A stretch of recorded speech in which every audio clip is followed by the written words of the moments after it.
Par, ayan, meron tayong gagawin na MIUI. Magpapa-full maintenance sa atin tong MIUI na to ngayon mga par. I-change oil natin siya. Tapos ito, babaklasin natin to mga par. Ipapadegree natin to kay Boss Eman dito sa Jeg Motoworks. Ito rin, yung bell, papagroove din natin yan. May tagas ang kanyang drive face pulley dito sa may oil seal niya. Ayan, ito yung crankcase niya. Sobrang dumi. Linisan muna natin. Baklasin lahat yan. Tapos throttle body cleaning. Linis mga preno. Full maintenance natin tong mga yun mga par. So mga par, yan, nabaklas na natin yung drive face pulley. Ang lalim na niya. Kita nyo, malalim na. Hindi na siya umiibabaw yung belt. Hindi makaangat na masyado yung belt. Sana makuha pa to sa degree. Tapos yung belt, ipapagroove natin. Tapos pangalawa, itagas yung kanyang oil seal. Tingnan natin to kay Boss Eman sa Jeg Motoworks. Let's go! Ayan, papunta tayo kala Jeg Motoworks para ipadegree yung drive face pulley. Dahil hirap na nga manakbo yung motor. So sana kayanin pa yung degree. Malalim na.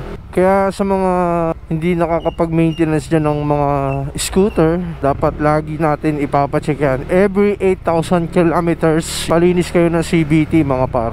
So tayo yung gagawa ngayon. Kita-kits na lang tayo kala Boss Eman sa Jeg Motoworks. So mga par, ayan, nandito tayo sa Jeg Motoworks. So magpapadegree tayo. What's up? Good morning. Papagawa tayo ng drive face pulley ngayon. Iiwan na lang natin dahil wala pa si Boss Eman. So ayan, padegree natin tong mga to.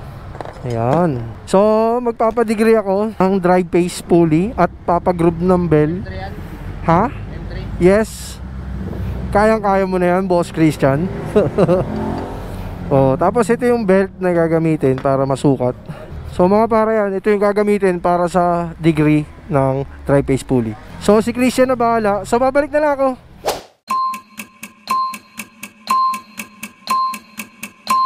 Mga para yan, tapos na yung ating pinadegree na drive face pulley dito kay Boss Eman. So magpapalit din tayo ng flyball. So tingnan natin yung pagkakagawa ng drive face pulley mga par. O diba? Oh, ha? Umangat na siya mga par. So i-tune na lang natin to mamaya pagdating natin sa bahay. So syempre, pati rin to pinagroove na rin natin dito kay Boss Eman. Ang pa-degree ng kanilang drive face pulley is 800 mga par. Kasama na yung flyball ramp. Ayan o, kung makikita nyo, makinis na yung flyball ramp na to. So yung flyball nya is dire-diretso na yan dyan. O diba?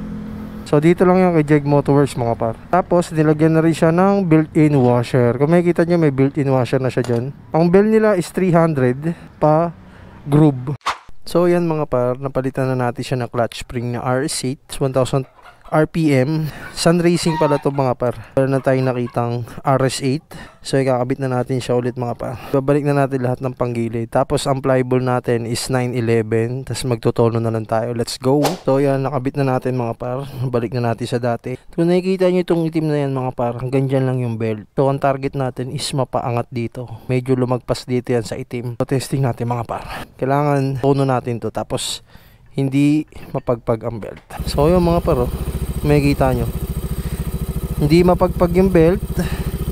Tapos nakaibabaw na yung belt nya sa may torque drive. Pwede pa siyang tono, depende na lang sa bola. Ang flyball nito mga par is JBT 911. So yun yung timbang ng flyball natin. So yun yung babaw ng torque drive mga par. Kung makikita, babaw na siya ng torque drive. So kakabit na natin yung crankcase. Tapos mag-change oil na tayo. So mga par, ayan, tapos na natin siya i-change oil. Ayan o, ang itim na ng langis niya mga par. Hindi siya ganun kalakas nagbawas. Testing natin, panda rin. So ayan mga par, all goods na. Isa na rin natin yung preno sa likod. Na throttle body na rin natin. So iti-testing natin sa labas.